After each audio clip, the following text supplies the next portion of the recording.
Okay, ഇദ്ദേഹം തന്നെ നമ്മുടെ പ്രോഗ്രാം കൺക്ലൂഡ് ചെയ്യും. Okay, sir thank you.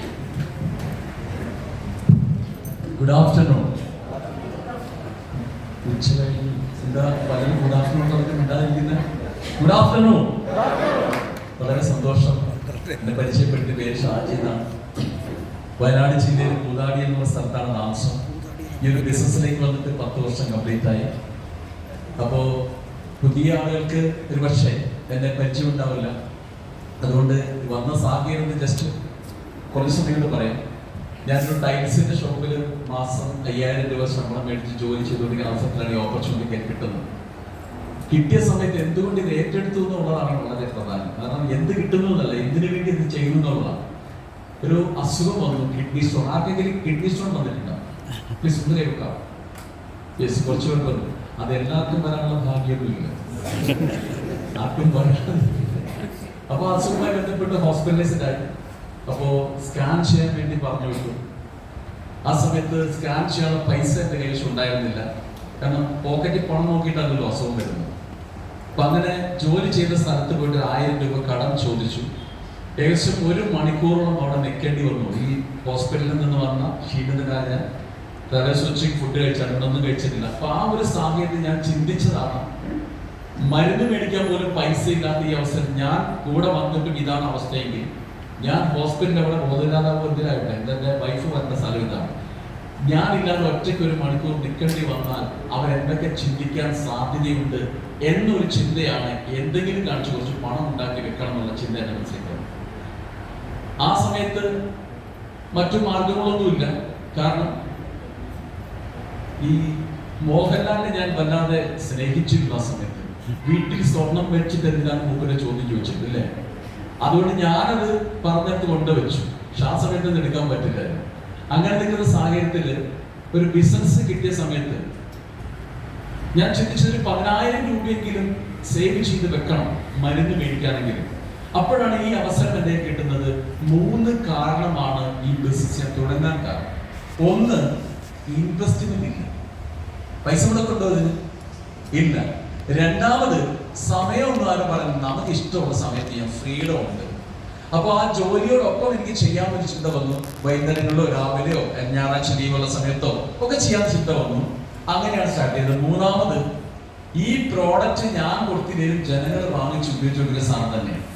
ഈ 3 കാരണമാണ് ഞാൻ ഈ ബിസിനസ് ഏറ്റെടുക്കാൻ കാരണം. ഈ 3 കാരണമാണ് പലരും ബിസിനസ് സീരിയസ് ആവാത്തതിനും കാരണം. റൈറ്റോ? ശരിയല്ലേ? അപ്പൊ ഞാൻ ചിന്തിച്ചിട്ടേ ഉള്ളൂ, ഈ പറയുന്ന 2,10,000 അല്ലെങ്കിൽ ഈ പ്രോഡക്റ്റ് ഒന്നും ചിന്തിച്ചിട്ടില്ല, ഗുണമേന്മയൊന്നും അറിഞ്ഞിട്ടില്ല. കാരണം ഇന്ന് നമുക്ക് വയനാട് ജില്ലയിൽ തന്നെ പ്രോഡക്റ്റ് അവൈലബിൾ ആണ്. അന്ന് കേരളത്തിൽ അവൈലബിൾ അല്ല. കോയമ്പത്തൂരോ ബാംഗ്ലൂരിലോ പോകണം. 2, ഈ പ്രോഡക്റ്റിനെ കുറിച്ച് ഒന്നും പറയാൻ അറിയത്തില്ല, ആളുകൾ കേട്ടിട്ട് പോലും ആരിനെ കുറിച്ച് പോലും. ഇതിന് വരുമാനം കിട്ടിയ ഒരാളെ കാണിച്ചു കൊടുക്കാനില്ല. പ്രോഡക്റ്റിനെ കുറിച്ച് പറയാൻ അറിയുന്ന ഒരാളുമില്ല, ഉപയോഗിച്ച ആളുകളില്ല. നല്ല സുഖമായിരിക്കില്ല ആ സമയത്ത് ചെയ്യാൻ. ആഴ്ചകളോളം നടന്നിട്ട് ഒരു പ്രോഡക്റ്റ് പോലും വിൽക്കാൻ പറ്റിയിട്ടുണ്ടായിരുന്നില്ല. പക്ഷെ ഞാൻ ഉപയോഗിച്ച പ്രോഡക്റ്റ് മറ്റൊരാൾ ഉപയോഗിച്ചിട്ടുണ്ടെങ്കിൽ റിസൾട്ട് കിട്ടുമെന്നുള്ള വിശ്വാസം കൊണ്ടാണ് വീണ്ടും നടന്നതെന്നുള്ളത്. അപ്പൊ നമ്മൾ ചിന്തിക്കണം, ഈ ഒരു ഓപ്പർച്യൂണിറ്റിക്കായി വന്നപ്പോൾ നമ്മൾ നമ്മുടെ വേണ്ടപ്പെട്ടവരോടൊക്കെ വിളിക്കും. ഇന്ന് ഒരുപക്ഷെ ഒരുപാട് പേരെ വിളിച്ചിട്ട് കമ്പനി സീറ്റീസ് ആണ്, നിങ്ങൾ വരണം. എന്ത് കമ്പനി, എന്ത് സീറ്റീസ്? ശരിയാണോ ഇല്ലയോ? ശിവരാത്രി ഓർക്കുന്നത് ആ ഒരു വിഷയപ്പെട്ടാവാം. പക്ഷേ തന്റെ സുഹൃത്തായാലും കുടുംബമായാലും ആരായാലും അവരെ എന്തിനാണ് വിളിക്കുന്നത്, എന്തായാലും അവരുടെ ഉദ്ദേശം എന്ന് അവർക്ക് മനസ്സിലാവണമെങ്കിൽ മിനിമം 3 വർഷം ഈ ബിസിനസ് അവർ ചെയ്യണം. അപ്പോഴേ അവർക്ക് മനസ്സിലാവും. ഇപ്പൊ അവർക്ക് മനസ്സിലാവില്ല. കാരണം എന്താണ്? ഒരുപക്ഷെ അവസരം കൊണ്ടുതരുന്ന വ്യക്തി നമ്മുടെ വീട്ടിൽ പണിക്ക് വരുന്ന വ്യക്തിയായിരിക്കും, അല്ല ഒരുപക്ഷെ നമ്മുടെ അയൽവാസിയായിരിക്കാം, ഒരുപക്ഷെ നമ്മളുമായിട്ട് ബന്ധമില്ലാത്ത ആളുകളായിരിക്കാം, ഒരുപക്ഷെ സാമ്പത്തികമായി നല്ല നിലയിലുള്ള ആളായിരിക്കാം, ചിലപ്പോൾ പറ്റ കടമുള്ള വ്യക്തിയായിരിക്കാം. പക്ഷെ ആര് കൊണ്ട് തരുന്നു എന്നുള്ളതല്ല, നമ്മൾ എന്ത് ചെയ്യുന്നുള്ളതാണ് റിസൾട്ട്. അങ്ങനെ വയനാട് ജില്ലയിൽ ഒരുപാട് പേര് കുടുംബക്കാരും കൂട്ടുകാരൊക്കെ പറഞ്ഞപ്പോൾ എല്ലാവരും ഇതിനെ അനുഗ്രഹിച്ചു. നീ ചെയ്തു, ഇതൊന്നും നമുക്ക് വേണം. അനുഗ്രഹം കൊണ്ട് അടുത്ത ജില്ല കാണേണ്ടി വരും. അങ്ങനെ പതുക്കെ അടുത്ത ജില്ലയിൽ പോകുമ്പോൾ അവിടെ റിസൾട്ട് കൂടി. അതിന്റെ കാരണം ഞാൻ മനസ്സിലാക്കിയത്, നമ്മളെ ഇന്നലകളെ അറിയാവുന്നവരോട് ഈ ബിസിനസ് പറയുമ്പോൾ അവർ നമ്മളെ ഇന്നലെ വെച്ചാണ് വിലയിരുത്തുന്നത്. അവരൊരിക്കലും നമ്മളെ നാളെ കാണില്ല. റൈറ്റോ? നമ്മൾ ഒരാളോട് പറഞ്ഞിട്ട് അവരില്ല എങ്കിൽ നിങ്ങൾ സങ്കടപ്പെടേണ്ട. നിങ്ങൾ വിജയിച്ചു വരുമ്പോൾ അവർ ഇങ്ങോട്ട് ചോദിച്ചു വരും. അതാണ് ഈ ബിസിനസ്. ഞാൻ പറയുന്ന എന്റെ അനുഭവം തന്നെയാണ്. 13 മാസം കൊണ്ടാണ് ടീം കോർഡിനേറ്റർ ആയത്. അത് എന്റെ ഒരു ഓർഗനൈസേഷൻ ടീം വന്നു, പക്ഷെ മറ്റു ഓർഗനൈസേഷൻ ഒരാൾ പോലും വന്നിട്ടല്ല ടീം കോർഡിനേറ്റർ ആയത്. ഞാൻ റീറ്റെയിൽ ചെയ്തപ്പോൾ BB അങ്ങ് മാച്ചായി ആയിപ്പോയത്. 13 മാസത്തിന് ശേഷമാണ് ഒരു വ്യക്തി എനിക്ക് എന്റെ കൂടെ സ്റ്റാർട്ടായി ബിസിനസ് തുടങ്ങിയത്. അതെന്റെ കസിൻ സിസ്റ്റർ ബിന്ദു മേഡമാണ്, കോട്ടയം. അവർക്ക് കോട്ടയത്തായതുകൊണ്ട് എന്നെ കുറിച്ച് വലിയ കാര്യമായിട്ടൊന്നും അറിയില്ല. പക്ഷെ അവിടെ ചെന്ന് ബിസിനസ് പറഞ്ഞു, നമ്മൾ ഫുൾ ടൈം ആയിട്ട് അവിടെ ചെയ്തു. പക്ഷെ ഇന്ന് എന്നെ സംബന്ധിച്ചോളം ഒരുപാട് സംസ്ഥാനങ്ങളിൽ ബിസിനസ് ഉണ്ട്. അതെന്റെ കഴിവല്ല, ഇതൊരു സിസ്റ്റത്തിന്റെ ഭാഗമാണ്. MI ലൈഫിൽ എന്ന ഒരു സിസ്റ്റം എന്താണോ അത് ആര് ഫോളോ ചെയ്യുന്നു അവരെല്ലാം സക്സസ് ആയിരിക്കും, അതിന് സംശയമില്ല. ടീം ലെവലിൽ എന്റെ സപ്പോർട്ടിംഗ് സിസ്റ്റമാണ് വരുന്നത്. കമ്പനിയുടെ സിസ്റ്റത്തിന്റെ സപ്പോർട്ടിംഗ് സിസ്റ്റമാണ് ടീം തരുന്നത്. ഒരിക്കലും ടീം അല്ല സിസ്റ്റം ഉണ്ടാക്കുന്നത്, കമ്പനിയാണ്. അപ്പൊ നമ്മൾ അതാദ്യം മനസ്സിലാക്കുക. ഇന്ന് എന്നെ സംബന്ധിച്ചോളം പറയുകയാണെങ്കിൽ ഒരുപാട് കടബാധ്യത. ഇവിടെ അത് പറഞ്ഞു വീട് വെക്കണം, കാറ് വാങ്ങിക്കണം. എനിക്ക് അങ്ങനത്തെ ഒരു ആഗ്രഹം ഉണ്ടായിരുന്നില്ല തുടക്കത്തിൽ. എന്റെ ഏറ്റവും വലിയ ആഗ്രഹം കടങ്ങളെല്ലാം തീർത്ത് ഒരു മനസമാധോടെ ഉറങ്ങി ഒരു ദിവസമെങ്കിലും ഉണരണമെന്ന് മാത്രമേ ഉണ്ടായിരുന്നുള്ളൂ. രാവിലെ ഫോൺ ആ റിംഗ്ടോൺ ഞാൻ ഇപ്പോഴും ഉണ്ടാക്കണം. അതിൽ ശബ്ദം കേൾക്കുന്നത് പേടി. പൈസ കൊടുക്കാനുള്ള ആളുകൾ ഇങ്ങനെ വിളിക്കുമ്പോണ്ടാകുന്ന ടെൻഷൻ ചേർന്നല്ല. പിന്നെ ഞാൻ കുറച്ച് VIP ആയിരുന്നു ഇപ്പോഴത്തേക്കാൾ. എല്ലാ ദിവസവും തന്നെ ബാങ്കിൽ നിന്ന് മാനേജർമാരൊക്കെ വിളിക്കും, ഇവിടെ ഉണ്ടോന്ന് അറിയാം. അല്ല, നിങ്ങൾ എന്താ ഉദ്ദേശിച്ചത് എനിക്ക് മനസ്സിലായി. എന്നെ ഞാൻ അത്രയും വലിയ VIP ആയതുകൊണ്ട് എന്നെ അന്വേഷിക്കുന്നത്. ഇടയ്ക്ക് പറയും നമ്മളൊന്ന് കാണണം, ഒന്ന് വരാമോ, അതോ ഞങ്ങൾ അങ്ങോട്ട് വരണമെന്നല്ല ചോദിക്കണം, വരുത്തണമെന്നാകട്ടോ. ഞാൻ പിന്നെ മച്ചക്കൊക്കെ പറഞ്ഞെന്നുള്ളൂ. അപ്പൊ ചിന്തിക്കുക, ഈ ഒരു സാഹചര്യത്തില് ഏറ്റവും വലിയ മാനസിക പ്രശ്നങ്ങളുള്ള സമയത്താണ് ഈ ഓപ്പർച്യൂണിറ്റി എന്റെ കൈ കിട്ടുന്നത്. റീറ്റെയിൽ ശക്തമായി ചെയ്തു. കാരണം ദിവസം ഞാൻ പ്രോഫിറ്റ് ഡെയിലി വരുമാനം ഉണ്ടാക്കുക അതെന്റെ ഒരു ആഗ്രഹമാണ്, തീരുമാനമാണ്. എല്ലാ ദിവസവും ഫീൽഡിൽ പോകും. ആളുകൾ എടുത്തോ ഇല്ലെന്ന വിഷയമല്ല, പക്ഷെ ഞാൻ ഫീൽഡിൽ പോയിരിക്കും. കാരണം ഞാൻ ചെയ്യേണ്ട പണി ഞാൻ ചെയ്താൽ കിട്ടേണ്ടത് എപ്പോഴായാലും എനിക്ക് കിട്ടും നല്ല ഉറപ്പാണ്. എനിക്ക് എന്ത് കിട്ടുമെന്ന് വിശ്വസിച്ചല്ല, ഞാൻ എന്ത് ചെയ്തു അതനുസരിച്ച് കിട്ടുമെന്ന് വിശ്വസിച്ചാണ് ഇറങ്ങിയത്. ഇന്ന് എന്റെ ലൈഫിലുണ്ടായ മാറ്റം എന്ന് പറഞ്ഞാൽ കടങ്ങളെല്ലാം തന്നെ തീർന്നു. അപ്പൊ ഞാൻ പറഞ്ഞു എനിക്കൊരു സ്വപ്നമില്ലായിരുന്നു ആദ്യം പറഞ്ഞു. പക്ഷെ കടമൊക്കെ തീർന്നു കഴിയുമ്പോൾ പകുതി ഈ സ്വപ്നം ഉണ്ടായിരുന്നത് പൊന്താൻ തുടങ്ങി. അങ്ങനെ റോഡ് സൈഡ് കുറച്ച് സ്ഥലം മേടിക്കാൻ കഴിഞ്ഞു. അധികമൊന്നുമില്ല, അത് എടുത്ത് പറയേണ്ട ഒരു കാര്യമാണ്. കോവിഡ് സമയത്താണ് ആ സ്ഥലം വാങ്ങിച്ചത്. അത് ഒരു പരിധി വരെ പറയുകയാണെങ്കിൽ 2020 മെയ് മാസത്തിലാണ് അതിന്റെ രജിസ്ട്രേഷൻ നടന്നത്. ഞാൻ സ്ഥലം കച്ചവടം ചെയ്ത് വീട്ടിൽ വന്നു. 2 ആഴ്ച കഴിയുമ്പോൾ കോവിഡ് വന്നു. പക്ഷെ 6 മാസം അവധി ഉണ്ടായിരുന്നു. ആ സമയത്ത് ഞാനത് സ്ഥലം വാങ്ങിച്ചു. 46 ലക്ഷം രൂപ. അതായത് ഒരു ബാങ്കിൽ നിന്ന് പോലും 1 രൂപ ലോൺ കിട്ടില്ല. MI ലൈഫ് സ്റ്റൈൽ കിട്ടിയ വരുമാനം കൊണ്ട് മാത്രം വാങ്ങിച്ചതാണ്. അത് അഭിമാനത്തോടെ എവിടെയും പറഞ്ഞു. കാരണം നമുക്കറിയാം മെറിറ്റോറിയൊക്കെ പ്രഖ്യാപിച്ച സമയം ബാങ്ക് പണയം വെക്കാൻ വേണ്ടി ബാങ്ക് തന്നെ ഇല്ല. ആ സമയത്താണ് ഞാൻ രജിസ്റ്റർ ചെയ്തെടുത്തത്. ഇന്ന് ആ വീട്, അവിടെ ഒരു ചെറിയ വീട് വെക്കുന്നുണ്ട്. 8000 സ്ക്വയർ ഫീറ്റ് ആണ്. വീടിന്റെ സ്ട്രക്ചർ വർക്ക് കഴിഞ്ഞു, നടന്നുകൊണ്ടിരിക്കുകയാണ്. ഒരുപാട് ആളുകൾ പോകുന്നത് പുതാടി റോഡ് സൈഡ് തന്നെയാണ്. ഒരുപാട് ആളുകൾ വരുന്നു. പലരും എനിക്ക് സാറിന്റെ വീട്ടിൽ വന്ന് ഞങ്ങൾ ഫോട്ടോ എടുത്ത് എനിക്ക് ഫോട്ടോ വെച്ച് ഭയങ്കര സന്തോഷം. കാരണം MI ലൈഫ് സ്റ്റൈലാണ് എനിക്ക് ആ സന്തോഷം തന്നത്, അത് വേറെ ആരും തന്നതല്ല. പിന്നെ ആഗ്രഹങ്ങൾ വർദ്ധിച്ചു. ചെറിയൊരു വാഹനം വാങ്ങിച്ചു. ഒരു 2018 ആദ്യം വാങ്ങിച്ചു. ഒരു ക്രെറ്റ വാങ്ങിച്ചു. അതെന്റെ ഏറ്റവും വലിയ അച്ചീവ്മെന്റ് ആയിട്ട് ഞാൻ കാണുന്നു. കാരണം അത് വലിയ സംഭവമാണ്. കാരണം ക്രെറ്റ എന്ന് പറയുന്നത് നമ്മുടെ സ്വപ്നത്തിൽ ഇല്ലാത്ത വണ്ടിയാണ്. 16,87,000. അതുമായി ഓടിച്ച് കണ്ണൂർ, കാസർഗോഡ്, മറ്റു ജില്ലകളിലും സംസ്ഥാനങ്ങളിലൊക്കെ ബിസിനസ് ചെയ്തു. അതിനുശേഷം സ്ഥലം വാങ്ങിച്ചു. അതിനുശേഷം ഒരു ചെറിയ വാഹനം മേടിച്ചു. താഴെ കിടപ്പുണ്ട്. 1 കോടി രൂപയുള്ളൂ മെർസിഡസ് ബെൻസ് C-Class. സാധാരണക്കാരുടെ മാറ്റം ഞാൻ പറയുന്നു. അതിനുശേഷം ഇപ്പോ 1 മാസമായുള്ള ഒരു കാർ കൂടെ വാങ്ങിച്ചു. അത് ടൊയോട്ടയുടെ ഹൈക്രോസ് 41 ലക്ഷം രൂപ. നിങ്ങൾ ചിന്തിക്കണം, ഞാനിത് പറഞ്ഞത് ഈ വീട് പണി നടന്നുകൊണ്ടിരിക്കുന്ന സമയത്താണ് ഞാൻ ഈ ഹൈക്രോസ് പോയി വാങ്ങിച്ചത്. അതാണ് MIയുടെ പവർ. അതുകൊണ്ട് മാത്രമേ പറയുന്നത്. എന്നെ സംബന്ധിച്ചോളം ലൈഫിൽ ഒരുപാട് മാറ്റം ഉണ്ടായിക്കൊണ്ടിരിക്കുകയാണ്. ജീവിതത്തിൽ ഒരുപാട് കുടുംബത്തിലുള്ള ഒരുപാട് ആളുകൾക്ക് സക്സസിലേക്ക് വന്നുകൊണ്ടിരിക്കുന്നു. എല്ലാ ആഗ്രഹങ്ങളും സ്വപ്നങ്ങളും മാറ്റാനായിട്ട് നമുക്ക് നേടിയെടുക്കാൻ പറ്റുന്ന ഓപ്പർച്യൂണിറ്റിയാണ്. ഇത് തിരിച്ചറിയണം എന്നുള്ളതാണ് നമ്മൾ മനസ്സിലാക്കേണ്ട കാര്യം. 100% ഇത് ബിസിനസ്സാണ്. ഇത് സെന്റിമെന്റ്സ് ഇല്ല, ബിസിനസ്സാണ്. അതായത് സാധനം വാങ്ങിച്ച് വിറ്റാൽ ലാഭമുണ്ട്, വിറ്റിലൊന്നുമില്ല. ശരിയാണല്ലോ. സൂപ്പർ മാർക്കറ്റ് തുടങ്ങി 10 കോടി മുടക്കി വെച്ചോളൂ. ഓപ്പൺ ചെയ്യുന്നില്ലെങ്കിലോ തുറക്കുന്നില്ലെങ്കിലോ കച്ചവടം കിട്ടുമോ? പകുതി തുറന്നാൽ കച്ചവടം കിട്ടുമോ? അപ്പൊ നമ്മൾ ബിസിനസ്സുകാരനാണെന്ന് ആദ്യം ബോധ്യപ്പെടുത്തേണ്ടത് നമ്മളെയാണ്. ആ നമ്മളെ നമ്മൾ ബോധ്യപ്പെടുത്തിയിട്ടുണ്ടെങ്കിൽ ഈ ലോകത്ത് ആരെയും നമുക്ക് ബോധ്യപ്പെടുത്താൻ പറ്റും, ഞാൻ ബിസിനസ് ആണ് ചെയ്യുന്നത്. അതുകൊണ്ടാണ് വളരെ ഭയമാണ്, പരാജയപ്പെട്ടു പോകുമ്പോൾ എന്നുള്ള ഭയത്തോടുകൂടി ഒരു ചിന്ത ഒരിക്കലും പവർ തരില്ല. പരാജയ ഭീതി ഉള്ളിലുള്ളവൻ ഒരിക്കലും വിജയപ്രതീക്ഷ ഉണ്ടാവില്ല. വിജയപ്രതീക്ഷ ഉള്ളവന്റെ മനസ്സിലേക്ക് ഒരിക്കൽ പോലും പരാജയ ഭീതി വരികയുമില്ല. അവിടെയാണ് നമ്മൾ തിരിച്ചറിയേണ്ടത്. നമ്മൾ എന്താണ് ചിന്തിച്ചുകൊണ്ടിരിക്കുന്നത്? മറ്റുള്ളവർക്ക് വേണ്ടിയാണോ? മറ്റുള്ളവർ എന്ത് വിചാരിക്കും എന്നുള്ള നമ്മുടെ ചിന്തയാണ് മറ്റുള്ളവർ നമ്മളെ രൂപകൽപ്പന മാറ്റുന്നത്. മറ്റുള്ളവർ നമ്മളെ വീട്ടിലിരുന്നത് അവരെന്ത് വിചാരിക്കും? അവരൊന്നും വിചാരിക്കില്ല നിങ്ങളെ കുറിച്ച്. അത് മനസ്സിലാക്കണമെങ്കിൽ നിങ്ങളൊന്ന് ചിന്തിച്ചു നോക്കൂ. നിങ്ങൾ ഇന്നലെ ആരെ കുറിച്ചൊക്കെ വിചാരിച്ചു? ഹലോ, നിങ്ങൾ ഇന്നലെ ആരെ കുറിച്ചൊക്കെ വിചാരിച്ചു? പിന്നെ നിങ്ങൾക്ക് ആരെയും വിചാരിക്കുന്ന നേരമില്ല, പിന്നെ വാക്കുള്ളവർ മുഴുവൻ നിങ്ങളെ വിചാരിച്ചുകൊണ്ടിരിക്കുന്നത് ചിന്തിക്കുന്നത് ശരിയാണോ ഇല്ലയോ? നമുക്ക് ആരെയും വിചാരിക്കുന്ന നേരമില്ല, എല്ലാവരും നമ്മളെ കുറിച്ചാണ് വിചാരിക്കുന്നത് തോന്നലാണ്. സംഭവം സിമ്പിൾ ആണ്. നിങ്ങൾ എന്താണോ ചിന്തിക്കുന്നത് അതേ നിങ്ങളെ കണ്ണിൽ കാണും. ഞാനൊരു എക്സാമ്പിൾ പറയാം. അരിയിൽ നിന്ന് കറുത്ത അരി പറക്കുന്ന ഒരു സ്വഭാവം നമുക്കുണ്ട്, ഇല്ലേ? ഉണ്ടാവില്ലേ? എന്റെ ചോദ്യം ഇതാണ്, നിങ്ങൾ കറുത്ത അരി പിറക്കുന്ന സമയത്ത് നല്ല അരി നിങ്ങളെ കണ്ണിൽ കാണാറുണ്ടോ? ഉണ്ടോ? ഇല്ല. നിങ്ങളുടെ കുറവുകൾ നിങ്ങൾ നോക്കുമ്പോൾ നിങ്ങളുടെ കഴിവുകൾ ഒരുപാട് കാണാതെ പോകുന്നു. അതാണ് നമ്മൾ നമ്മുടെ കഴിവുകൾ ഉപയോഗിക്കും, അറിവുള്ളത് ഉപയോഗിക്കുക, അറിവില്ലാത്തതിനെ ചിന്തിക്കേണ്ട ആവശ്യമില്ല. ഇന്ന് എന്നെ സംബന്ധിച്ചിടത്തോളം ഒരുപാട് സന്തോഷമാണ്. കാരണം ഇന്ന് പല സംസ്ഥാനത്ത് ഞാൻ ഇന്ന് ഒരാഴ്ച ബിസിനസ് ചെയ്തില്ലെങ്കിലും എന്റെ വീട്ടിലേക്ക് വരുമാനം വരും. ശരിയാണോ ഇല്ലയോ? കാരണം ഞാൻ കഴിഞ്ഞ ആഴ്ച, ഈ ആഴ്ച നോക്കിയല്ല, അധികമൊന്നുമില്ല, TCR ഡെമോ ലീഡേഴ്സ് 900 കഴിഞ്ഞു. നിങ്ങൾ ചിന്തിക്കൂ, 13 മാസം നടന്നിട്ട് ഒരു വ്യക്തിയെ പോലും സ്റ്റാർട്ട് ചെയ്യിക്കാൻ പറ്റാത്ത വ്യക്തിയാണ് ഞാൻ.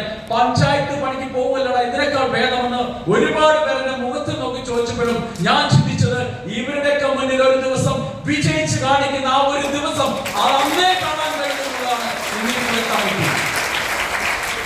എനിക്ക് എന്റെ പ്രിയപ്പെട്ട എല്ലാ ആളുകളോടും പറയാനുള്ളത്, നിങ്ങൾ MI ലൈഫ് ചെയ്യുന്നത് MI ലൈഫ് ചേർന്നുകൊണ്ട് ഒരിക്കലും നിങ്ങൾ വിജയിക്കില്ല. എനിക്കിത് കിട്ടിയോണ്ട് നിങ്ങൾക്ക് കിട്ടുമെന്ന് ഒരു ഉറപ്പുമില്ല. പക്ഷേ നിങ്ങൾ MI ലൈഫ് ചെയ്യാൻ തീരുമാനമെടുത്ത നിമിഷം മുതൽ നിങ്ങൾക്ക് വിജയം തുടങ്ങും. ഞാൻ വാങ്ങിച്ചതിനേക്കാൾ 10 ഇരട്ടി വാങ്ങിക്കാനുള്ള സാഹചര്യം ഇന്നുണ്ട്. അത് വാങ്ങിച്ചെടുക്കാൻ നിങ്ങൾക്ക് പറ്റും. അത് വിജയിച്ചവർ എന്താണോ പറഞ്ഞത് അത് അതേപോലെ അനുസരിച്ച് പോകുക. വിജയിച്ചവരെ നിങ്ങൾ അനുസരിക്കുക, വിജയിച്ചവരെ നിങ്ങൾ അനുഗമിക്കുക, വിജയിച്ചവരെ നിങ്ങൾ അനുകരിക്കുക. ഇത് മൂന്ന് ചെയ്താൽ വിജയം ഉറപ്പാണ്. ഇന്ന് കമ്പനിയുടെ ഇങ്ങനെ വലിയ മെസ്സേജ് വന്നിരിക്കുന്നു, വളരെ സന്തോഷം. 10,000 രൂപയുടെ പർച്ചേസ് ചെയ്യുന്ന വ്യക്തിക്ക് 750 രൂപയുടെ പ്രോഡക്റ്റ് ഫ്രീ തരുന്ന കമ്പനി. ഏത് കമ്പനിയാണ് പർച്ചേസ് കിട്ടും? നിങ്ങൾക്ക് 10,000 രൂപയുടെ ഒറ്റ ബിൽ, നിങ്ങൾക്ക് 750 രൂപ ഫ്രീ പ്രോഡക്റ്റ്. 10,000 രൂപയുടെ പ്രോഡക്റ്റ് എടുത്താൽ ആദേശം വിറ്റാൽ തന്നെ 14,000 രൂപ കിട്ടും, അല്ലേ? നിങ്ങൾക്കുള്ള സോപ്പും പേസ്റ്റും ഹെയർ ഓയിലൊക്കെ കമ്പനി ഫ്രീ ആയിട്ട് തരും. എന്താ വാങ്ങിച്ചത്? ശരിയാണോ ഇല്ലയോ? വെറുതെ നിന്നാലും വേണ്ടാന്നൊന്നും പറയാൻ പറ്റും. അപ്പൊ ഇത് ചെയ്യും. മാർക്കറ്റിംഗ് ആണ് ഇത്. ആളെ ചേർക്കണ പണിയല്ല. രണ്ടുപേരെ തപ്പി പോകരുത്. നിങ്ങൾ പോകുന്നത് നിങ്ങളുടെ ബിസിനസിന്റെ വലിപ്പം എത്ര, നിങ്ങൾ എത്രയാണ് ഉദ്ദേശിക്കുന്നത്. ചുരുക്കി പറഞ്ഞാൽ, നിങ്ങളുടെ കയ്യിൽ ഒരു പാത്രം തരികയെന്ന് വിചാരിച്ചു. ഒരു പാത്രം തന്നു. ഇതിൽ പോയി എന്തെങ്കിലും സാധനം എടുക്കാൻ പറഞ്ഞാൽ നിങ്ങൾ എന്താ ഏതാ ചോദിച്ചോണം. ശരിയാണോ ഇല്ലേ? ഇനി അടുത്ത നിങ്ങൾ കാര്യത്തിൽ വരണം. ഒരു 10 കിലോ അരിയുണ്ട്, അത് നിങ്ങൾ അവിടെ പോയി വാങ്ങിച്ചിട്ട് വാ എന്ന് പറഞ്ഞിട്ട് ചെറിയ പാത്രം നിങ്ങൾ എന്ത് പറയും? ഹലോ, എന്ത് പറയും? ഇതില്ല 10 കിലോ ഈ അടുത്ത പൊട്ടനാണ്. ശരിയാണോ ഇല്ലയോ? അതിന് കുറച്ചുകൂടെ വലുത് വേണം, പറയില്ലേ? നിങ്ങളുടെ ലക്ഷ്യം തീരുമാനിച്ചിട്ടുണ്ടെങ്കിൽ മാത്രമേ എങ്ങനെ പ്രവർത്തിക്കണം നിങ്ങൾ പ്ലാൻ ചെയ്യൂ. നിങ്ങളുടെ സക്സസ് നിങ്ങൾ കാണണം. നിങ്ങൾ എന്താണ് ഉദ്ദേശിക്കുന്നത്? നിങ്ങളുടെ ആഴ്ച വരുമാനം 10,000 ആണോ? നിങ്ങളുടെ കടങ്ങൾ തീർക്കണമെങ്കിൽ എന്ത് തീർക്കണം? നിങ്ങളുടെ സ്വപ്നങ്ങൾ പൂർത്തീകരിക്കണമെങ്കിൽ എന്ത് സ്വപ്നം? അതിനൊക്കെ സമയമുണ്ട്. അതനുസരിച്ചിട്ട് വേണം ഇവിടെ ഇറങ്ങാൻ. ഇന്നിവിടെ പ്രോഗ്രാം 10:30 പ്രോഗ്രാം, അല്ലേ? 10:30 മുമ്പെത്തണം. 10 മണി 10:30 പ്രോഗ്രാം മുഴുവൻ കേൾക്കണമെങ്കിൽ. ശരിയാവില്ലയോ? ഏതായാലും നമ്മൾ പുറപ്പെടുക. എന്നാ പിന്നെ സമയത്തെത്തണ്ടേ? ലൈഫിൽ മാറ്റം ഉണ്ടാക്കുന്നത് സമയത്തിന് വാല്യൂ കൊടുക്കുമ്പോഴാണ്. സമയബന്ധിതമായിട്ടല്ലാത്ത ഒരു കാര്യം നമ്മൾ സക്സസ് ആവില്ല. അപ്പൊ സമയമാണ് ഒരു മനുഷ്യൻ നഷ്ടപ്പെട്ടാൽ തിരിച്ചെടുക്കാൻ പറ്റാത്തത്. നിങ്ങൾ 1 കോടി രൂപ കടമുണ്ടാക്കിക്കോളൂ, 1 കോടി ജനങ്ങൾ ഓരോ രൂപ വെച്ചാലും അത് തീർക്കാൻ പറ്റും. പക്ഷെ നിങ്ങൾ നഷ്ടപ്പെടുത്തിയ ഒരു സെക്കൻഡ് ഈ ലോകത്തിലെ മുഴുവൻ ജനങ്ങൾ വിചാരിച്ചാലും തിരിച്ചു കൊണ്ടുവരാൻ പറ്റില്ല. സമയമാണ് നമ്മുടെ ഏറ്റവും വലുത്. അതിനെ കണക്കാക്കുക, സമയത്തിന് വാല്യൂ കൊടുക്കുക. അപ്പൊ 10 മണിക്ക് പ്രോഗ്രാം ഉണ്ടെങ്കിൽ ആരെന്ത് വന്നു മറ്റുള്ളവരല്ലേ, ഞാൻ എത്തുമ്പോഴത്തേക്ക് പോയാൽ മതി. നമ്മളെന്തായത് ചില ആളുകൾ നേരത്തെ എത്താൻ പറഞ്ഞ സാറേ ഞാനല്ലല്ലോ തുറന്നു കൊടുക്കുന്നത്, അതിന് പ്രശ്നം. ചില ആളുകൾ അവസാനം വരുന്നത് അവർ കൂട്ടാൻ വരുന്ന. അങ്ങനെയാണെങ്കിൽ പിന്നെ നമ്മളൊരു പരിപാടിക്ക് പറയുമ്പോൾ ആദ്യം ചിന്തിക്കേണ്ടത് പലരുടെയും ചോദ്യം ഇതാണ്. അത് ഞാൻ ഒരുപാട് കേട്ടു, സാറേ എപ്പോ തുടങ്ങും? സമയം പറയുമല്ലോ, തുടങ്ങുമോ? നമ്മളെത്തെ തുടങ്ങും, നമ്മൾ തുടങ്ങാൻ എത്തണ്ടേ? ഇനി അടുത്തത് എപ്പോ തീരും? ചിന്തിച്ച് നോക്കിക്കോളൂ. ഇടയ്ക്ക് വരുന്ന വ്യക്തിയുടെ ഇടയ്ക്ക് ഇറങ്ങി പോകാറുണ്ട്, ശരിയാണോ? അവർ ഈ ബിസിനസ്സിൽ അങ്ങനെ തന്നെ ആയി പോകും. ഇടയ്ക്ക് കയറി ഇറങ്ങി പോകുമ്പോ ഇതൊന്നും ശരിയാവില്ല. കാരണം മുഴുവൻ അറിയാൻ പറ്റണം. ആദ്യം എനിക്ക് എന്റെ പ്രിയപ്പെട്ട കുടുംബാംഗങ്ങളോട് എനിക്ക് പറയാനുള്ള കേസിത്രേ ഉള്ളൂ. MILFന്റെ കുടുംബങ്ങളായിട്ടാണ് ഞാൻ പറയുന്നത്.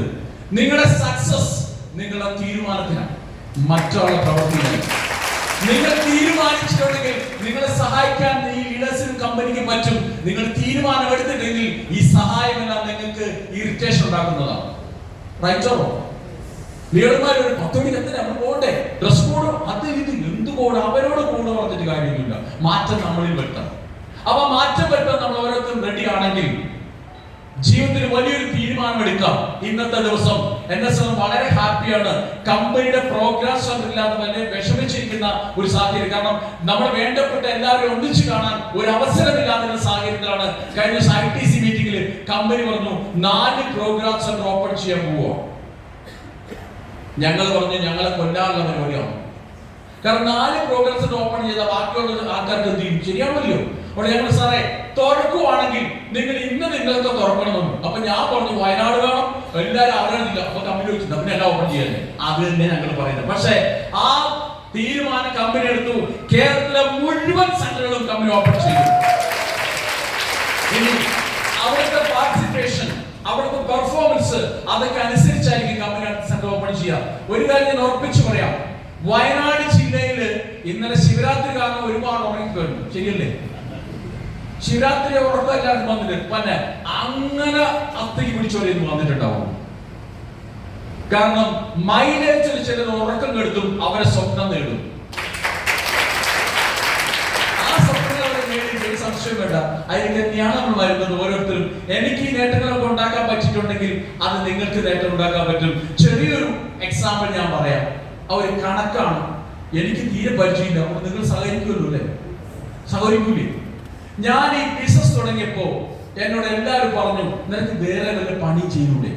ഉള്ള പണി കളയണോ? 5000 രൂപ എല്ലാം തട്ടിമുട്ടി തരികയൊക്കെ ആയിട്ട് 6000 രൂപ ഒപ്പിക്കും.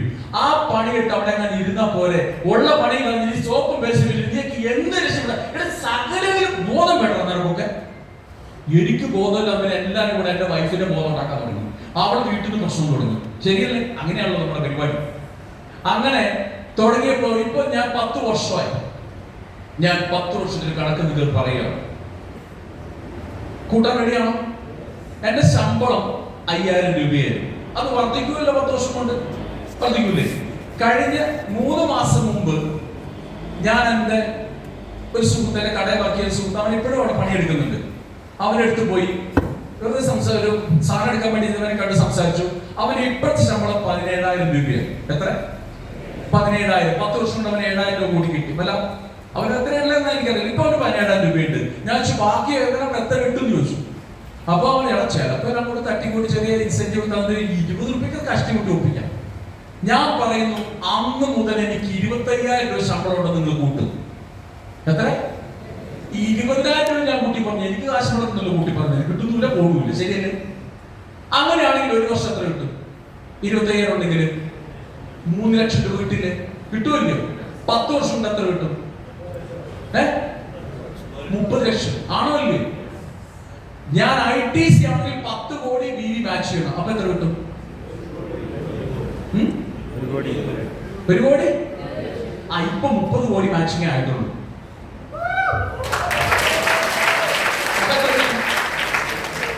3 കോടി 60 ലക്ഷം ടേൺ ഓവർ ബോണസ് മാത്രമേ ഞാൻ പറഞ്ഞുള്ളൂ. പിന്നെ റാങ്കിങ് ഉണ്ട്, ഇവിടെ പറഞ്ഞായിരുന്നു. പെർഫോമൻസ് ബോണസ് ഉണ്ട്, റോയൽറ്റി ഉണ്ട്, കുറെ ഇൻകം വേറെ ഉണ്ട്. അതിന് ഏകദേശം ഓവർ റൈഡിംഗ് ബോണസ് വഴി ബാക്കി തന്നെ കിട്ടുന്നുണ്ട് ഈ പാവത്തിന്. മനസ്സിലായില്ലേ? കോടീശ്വരനാണ്, ലുക്കില്ലാന്നേ ഉള്ളൂ. ഇത് മനസ്സിലാക്കേണ്ട കാര്യം, ഇനി വരുമാനമുള്ളത് വിളിച്ചു വരാൻ ചങ്കുറപ്പുള്ളത് MILF മാത്രമായിരിക്കും. ഒരിടപാടുമില്ല. ഇവിടെ സാറിന് വിറ്റ ലാഭം കിട്ടും. സാറ് നാളെ വിൽക്കും വിചാരിച്ച് ഇവിടെ ലാഭം തരില്ല. അങ്ങനെ വരുന്ന കമ്പനി ഉണ്ടാവും. നാളെ നിങ്ങൾക്ക് വലിയ ലാഭം കിട്ടി ഇങ്ങോട്ട് ഇട്ടോ കിട്ടുമെന്ന് മൈലേജ് മാർക്കറ്റിംഗ് കോടികൾ മുടക്കി പ്രോഡക്റ്റ് ഇറക്കും. നമ്മളിന്റെ പൈസ മേടിച്ച് നല്ല പ്രോഡക്റ്റ് ഇറക്കുന്നത് വേണം, നമുക്ക് ഫ്രീ ആയിട്ട് തരും. ശരിയല്ലേ? ഇപ്പൊ ഫ്രീ ആയിട്ട് തരാൻ പോവല്ലേ? അത് എത്ര പേര് വാങ്ങിക്കുമെന്നുള്ളതാണ് വിഷയം. എത്ര പേര് വാങ്ങിക്കും? ചില ആളുകൾ കടയിൽ വന്നിട്ട് സ്വന്തം സ്ഥാപനത്തിൽ പണിക്കാരനെ പോലെ നിൽക്കും. എങ്ങനെ? സ്വന്തം സ്ഥാപനത്തിൽ പണിക്കാരൻ എന്താ സംഭവിക്കുക?